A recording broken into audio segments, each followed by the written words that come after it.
votre journal dédié aux arts, aux spectacles et au lifestyle. Nous allons vous montrer d'un peu plus près le travail de l'un des artistes qui a travaillé avec Banksy sur son parc d'Ismaland. Sur les 58 artistes qui ont participé à ce parc d'un genre nouveau, 3 sont israéliens. Nous recevrons l'un d'entre eux. C'est une sculptrice aux œuvres dérangeantes. Au sommaire également, le réchauffement entre les États-Unis et Cuba. Il passe par la politique, par la diplomatie, par les arts et désormais par la nourriture. La politique food, c'est tendance, vous saurez pourquoi. Et puis nous irons en Israël, à Jérusalem, pour l'ouverture du Festival des musiques sacrées. Un rendez-vous ouvert à toutes les tendances, toutes les religions, avec cette année au programme la venue en dernière minute de Mati Chiaouf.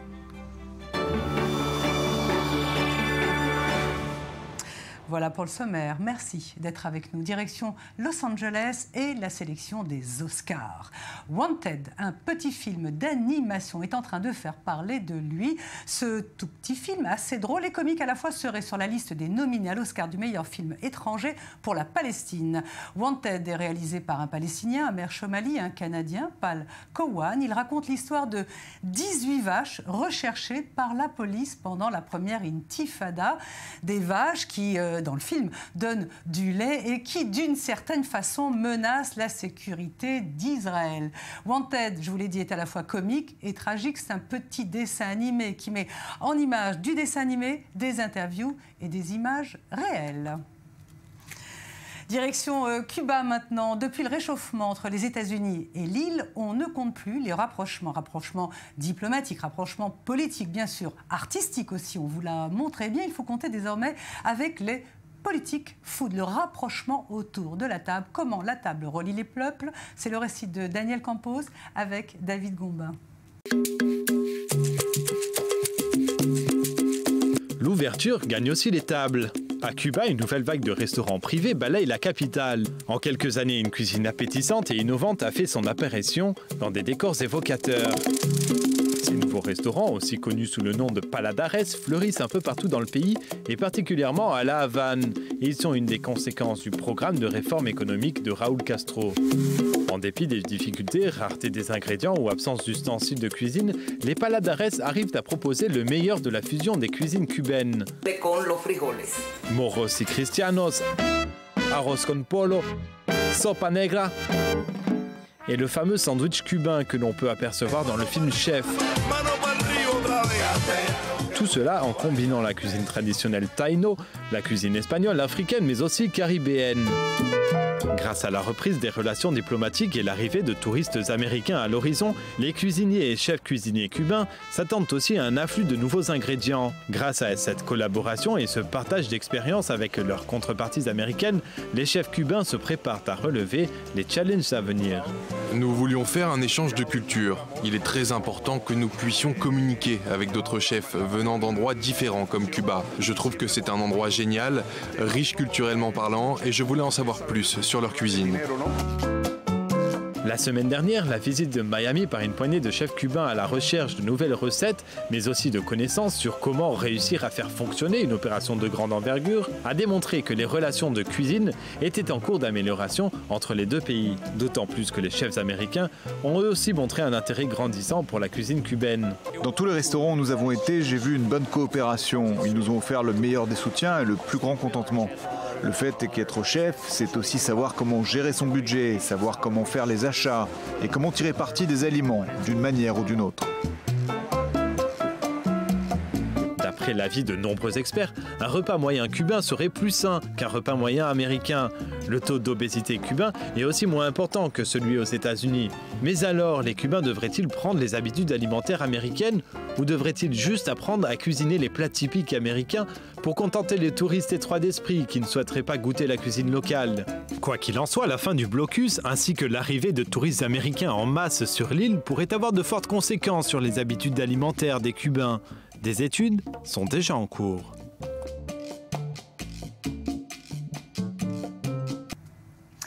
Nous partons en Israël maintenant du côté du célèbre festival des musiques sacrées à Jérusalem. On va vous en parler dans quelques instants, mais d'abord cette info qui vient de tomber. On vient d'apprendre donc qu'un invité surprise partagerait l'affiche du concert de clôture de ce célèbre festival. C'est le chanteur américain Matisiaou. Il est invité de dernière minute. Matisiaou qui, je vous le rappelle, avait été banni d'un festival de reggae il y a quelques semaines en Espagne parce qu'il ne se prononçait pas sur le conflit israélo-palestinien et qui finalement a été réinvité face à la pression internationale et face à la dimension antisémite que prenait cette affaire. Un Matisiaou donc qui n'aura rien à justifier cette fois à Jérusalem. Je vous propose de voir de quoi est fait ce festival des musiques sacrées. C'est le récit de Daniel Campos avec David Gombin. C'est le highlight du jour.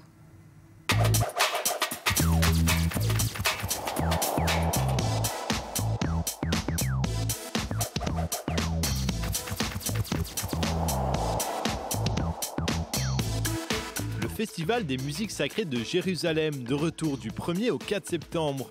Cette année encore, le festival vous invite à une odyssée transcendant les continents, les religions et les nationalités. Au programme, des musiciens, des artistes et des nomades de Jérusalem et du monde entier.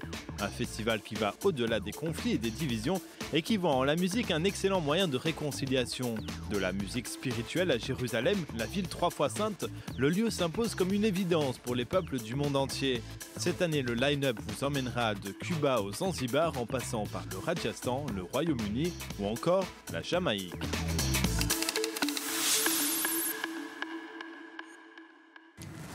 Vous avez peut-être échappé à la dernière actu Banksy pendant les vacances. Cet artiste anglais, dont on ne voit jamais le visage, a ouvert à la fin du mois d'août un parc d'attractions d'un genre nouveau au sud-ouest de l'Angleterre, le Dismaland, près de Bristol. Le Dismaland, tout le monde en a parlé, nous y compris, puisqu'on vous a fait une petite visite guidée, presque en live.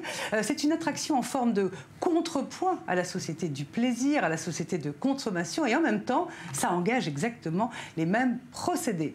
58 artistes ont travaillé à ce parc d'un nouveau genre, dont 3 Israéliens. Et nous sommes très contents de recevoir l'un d'entre eux. C'est une femme, c'est une sculptrice. Elle s'appelle Ronit Baranga. Bonjour, merci beaucoup d'être avec nous. D'abord, bravo, c'est formidable. Comment avez-vous été, Ronit, impliquée dans ce projet Dismaland? Well, I got an email. Ah, c'est simple. Un jour, j'ai reçu un email du manager de Banksy m'informant qu'il m'avait laissé un message. Et c'est comme cela qu'on a commencé. J'ai seulement répondu à un de ses messages. That was how it started. And then I answered his message and he wrote me back and it was for 6 months until... Entre le moment où vous avez été là-bas et à Weston-sur-Mar et avant, 6 mois. Mais alors, il connaissait votre travail, ça veut dire? Yes, he told me... Dismaland, he has been following my work for a while and enjoyed it very much. And he wrote specific work. Oui, il m'a dit qu'il avait observé et apprécié mon travail. Il souhaitait exposer mes œuvres, mais j'ai préféré effectuer un travail exclusivement pour lui. So I told him that I will make a new work, especially for that event. Alors, avant de parler de votre travail, Ronit Baranga, je voudrais une petite question. Vous le connaissiez, Banksy? Bien sûr. Alors, votre travail est particulier. Donc, vous êtes une sculptrice, vous travaillez la céramique. Votre travail deal avec la difformité, avec l'innocence, avec le sexe. On va en voir quelques images. Ça rappelle un petit peu les photos de Diane Arbus. Je ne sais pas si vous la connaissez, ou un peu Matthew Barney. Il y a quelque chose de très dérangeant, de très, très étrange. Qu'est-ce que vous avez fait exactement dans Dismaland? I did a set of tableware. J'ai effectué une série d'objets de table, comme des tasses et des assiettes qui ont des doigts et des bouches qui s'échappent de leur corps. Ces objets sont mis en scène pour toujours apparaître en mouvement. Dismaland, c'est un parc éphémère, un parc d'attractions d'un nouveau genre, un peu paradoxal, parce qu'il veut dénoncer la société, il a une dimension un peu politique. Est-ce que vous pensez que le message est passé? Parce que dans le fond, c'est devenu un tel événement, un tel buzz arty, qu'il y a quelque chose d'un peu paradoxal. Est-ce que vous pensez que le message de Banksy est passé? Well, I think this is the brilliant thing about it. Je pense que l'idée est brillante. Le côté artistique est difficile à explorer, mais vous devez y participer, être là, voir et expérimenter. C'est un moment agréable. Vous devez aller autour du parc et faire toutes ces choses géniales. To do that, to be there, to enjoy it, you have to go around the park and do all. C'est un support difficile car vous devez l'explorer par vous-même. Vous ne voyez pas l'art directement. Vous le sentez quand vous êtes là. This is the thing, you experience it on yourself. You don't just go and see art. You feel it while you are there. Oui, mais enfin, il ne fait pas ça de façon anodine. C'est un parc éphémère, 5 semaines seulement. La billetterie peut être vraie, peut être fausse. On a l'impression que tout est une espèce de hoax organisé pour dénoncer quelque chose. Et au final, ça devient quelque chose de l'ordre du plaisir et de la nouvelle consommation d'aujourd'hui. Vous me regardez comme ça. Ronit Baranga, on connaît les positions de Banksy. Hein. On sait qu'il est venu taguer le mur entre la Cisjordanie et Israël. Et là, dans la sélection, c'est 58 artistes, il y a 3 Israéliens. Est-ce que ça vous rend fier? I'm proud to be there because there is a good art there. Je suis fière d'être là-bas car c'est excellent. C'est l'une des meilleures expositions à laquelle j'ai participé ces dernières années. Je suis très fière. Je ne me considère pas là-bas comme une artiste israélienne, mais comme une artiste internationale. J'étais très content de constater que Banksy suivait et appréciait mon travail. C'est une formidable opportunité. Est-ce que, c'est une question un peu neuneux, mais vous l'avez vu? Est-ce qu'on peut le voir, Banksy? Parce que finalement, personne ne l'a vu. Je ne peux pas parler de cela. Désolée. C'est ok. Non, je vous demande pas de me dire s'il est gros, moche, petit ou je sais pas, mais voilà, vous l'avez vu quand même, on le voit, il n'est pas comme ça avec un masque sur le visage. Well, he wants to be Anonymous. Je ne peux pas parler de cela et j'en suis désolée. Il souhaite rester anonyme et je veux respecter son souhait. En tout cas, vous n'êtes pas une anonyme. On aime beaucoup ce que vous faites. C'est très particulier. Merci beaucoup, Ronit Baranga, d'être venue nous parler un petit peu de Banksy et de cette expérience sur Dismaland. Merci. Voilà, c'est une interview qui a été enregistrée avant ce journal. Laetitia Lorraini, Madame Cinéma, bonjour. Ça va ? Ça va, très bien. Bon, le Festival de Venise ouvre ses portes cette semaine. C'est un des plus vieux festivals du monde. Et aux surprises, une belle innovation. C'est le plus vieux festival du monde, oui. Et aux surprises, une petite innovation. C'est le premier festival à présenter un film via Netflix. Alors, est-ce que c'est une nouvelle ère? Tout à fait. Le premier film produit par Netflix va faire sa première lors de cette édition du Festival du film de Venise, de la Mostra de Venise. Ça s'appelle Beast of No Nation. C'est un film de Cary Fukunaga qui met en vedette Idris Elba et qui est le premier film homemade par Netflix. Donc, Netflix, on va le rappeler très rapidement, qui est cette plateforme de diffusion en flux continu sur Internet. Regardez à quoi ça ressemble. Shh, they are coming. Everybody be quiet, they are coming.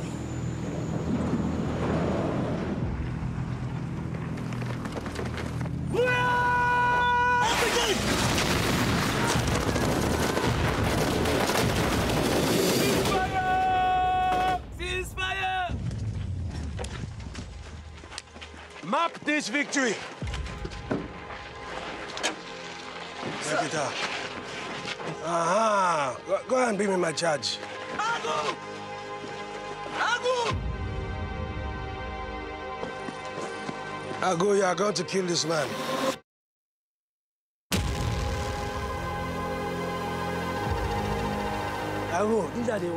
Donc, Laetitia, c'est un film américain de Cary Fukunaga. C'est un film qui est produit ou distribué par Netflix? Alors justement, tout l'enjeu est là. C'est un film homemade par Netflix. Ça veut dire qu'il a été financé, qu'il sera simultanément projeté au cinéma et sur la plateforme. Et c'est bien ça qui crée en tout cas la polémique, puisque certains observateurs européens parlent d'une menace à l'écosystème sur le plan de la distribution cinématographique mondiale. Le directeur du festival, Alberto Barbera, Festival de Venise, assure que les cinémas, les festivals et les services de films comme Netflix, des films à la demande, doivent et peuvent coexister. Même Harvey Weinstein, qui est le grand Manitou de la production et de la distribution cinématographique, lui soutient ce qu'il appelle un nouveau marché connecté qui permet de voir les films dans d'autres langues. Alors, il faut tout de même préciser que depuis un certain temps, les festivals de films internationaux comme Venise, comme Toronto comme Cannes. Il n'attire plus vraiment les foules, hein. Ça bat un peu de l'aile. Les distributeurs internationaux ne sont pas forcément au rendez-vous, alors que Netflix compte 50 millions d'abonnés. C'est sûr que c'est un marché qui se tourne vers le futur. Merci Laetitia. Pendant que vous parliez, on a vu des images très glamour de ce festival de Venise. Des personnes qui seront présentes. Bien sûr, vous allez revenir nous parler évidemment de la sélection et des people. Merci beaucoup. Alors nous, on va se retrouver demain pour un nouveau journal de la culture, même heure, même chaîne. Juste après, vous avez rendez-vous avec les news sur i24 News. On va se quitter sur des images magnifiques. Ce sont des images d'un artiste français. Il s'appelle Thierry Courtadon. Il sculpte la roche volcanique de son Auvergne natale pour en faire des espèces de sculptures monumentales et transparentes. Elles seront d'ailleurs présentées au Palais Royal en France, à Paris. Voilà, on se quitte avec ces images. Merci beaucoup. Merci Laetitia. À demain.